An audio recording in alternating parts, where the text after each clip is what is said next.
பிரியமானவர்களே, யோனா தீர்க்கதரிசி நினிவே பட்டணத்தாரை எச்சரிக்கும்படி அவன் செல்லுகிறான். நினிவே பட்டணத்தாரை 40 நாட்களுக்குள் இந்த பட்டணம் கவிழ்க்கப்படும், தேவன் உங்களை அழித்து போடுவார் என்று சொல்லி அவன் தீர்க்க தரிசனம் பேசுகிறான். தேவன் சொன்னபடியே பேசுகிறான். பிரியமானவர்களே, இதே யோனா தேவனை நன்கு அறிந்து வைத்திருந்தார். அவர் எப்படிப்பட்டவர், அவருடைய குணங்கள் என்ன என்பதை இந்த யோனா நன்கு அறிந்து தெரிந்து புரிந்து வைத்திருந்தான். பிரியமானவர்களே, அது மாத்திரமல்ல, இந்த நினிவே பட்டணத்து மக்களும் தேவனை நன்கு அறிந்து வைத்திருந்தார். ராஜா முதல் கொண்டு இந்த தேவனை குறித்து நன்கு அறிந்து தெரிந்து வைத்திருந்தார்கள். இந்த நினிவே பட்டணத்தை தேவன் அழிக்க போகிறார் என்று தெரிந்தவுடனே அத்தனை ஜனங்களும் இந்த யோனா சொன்ன வார்த்தையை நம்பினார்கள், விசுவாசித்து உடனேயே அவர்கள் மனம் திரும்பி பெரியோர் முதல் கொண்டு சிறியோர் வரைக்கும் அவர்கள் உபவாசம் பண்ணி தேவ சமூகத்தில் நின்று கதற ஆரம்பித்தார்கள். ராஜா அரியணையில் இருந்து இறங்கி தன் ராஜ வஸ்திரத்தை கழட்டி வைத்து ரெட்டுடுத்தி சாம்பலிலே அவன் உட்கார்ந்து தேவனை நோக்கி புலம்ப ஆரம்பித்தான். ஏனென்றால் இந்த தேவன் தீங்குக்கு மனஸ்தாபப்படுகிறார். அவர் யாரையும் அழிக்க விரும்ப மாட்டார், யாரையும் கொல்ல விரும்ப மாட்டார். மனிதனுக்கு தீங்கு செய்ய அவர் விரும்பாத தேவன் என்பதை அவர்கள் அறிந்து வைத்திருந்தார்கள்.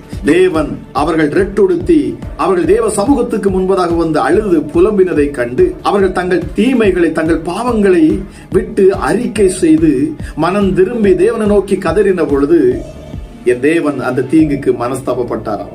இதை கண்ட யோனா அவன் சொல்லுகிறான், அதற்காகத்தான் நான் தர்ஷீசுக்கே ஓடினேன். ஏனென்றால் நீர் தீங்குக்கு மனஸ்தாபப்படக்கூடிய ஒரு தேவன். நீர் இரக்கமும் மன உருக்கமும் நீடிய சாந்தமும் மிகுந்த கிருபையும் உள்ளவர். அது மாத்திரமல்ல, தீங்குக்கு மனஸ்தாபப்படுகிறவர். நீர் தீங்குக்கு மனஸ்தாபப்படுகிற தேவன் என்பதை நான் அறிவேன் என்று சொன்னார்.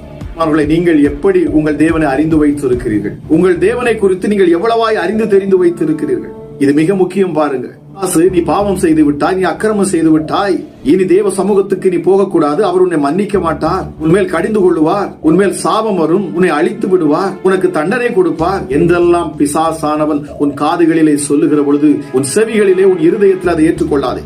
நீ உண்மையாய் மனம் திரும்புகிற பொழுது, நீ இருதயத்தை தேவனுக்கு என்று கொடுக்கிற பொழுது, மனம் திரும்பி உன் பாவங்களை அறிக்கை செய்து அவைகளை விட்டுவிட மனதாய் நீர் இருக்கிற பொழுது என் தேவன் தீங்குக்கு மனஸ்தாபப்படுவார், உன்னை மன்னிப்பார், உன்னை மீண்டும் ஏற்றுக்கொள்ளுவார், உன்னை மறுபடியும் கட்டுவார், உன்னை வாழ வைத்து அழகு பார்ப்பார். பிரியமானவர், இதுதான் என் தேவனுடைய சுபாவம்.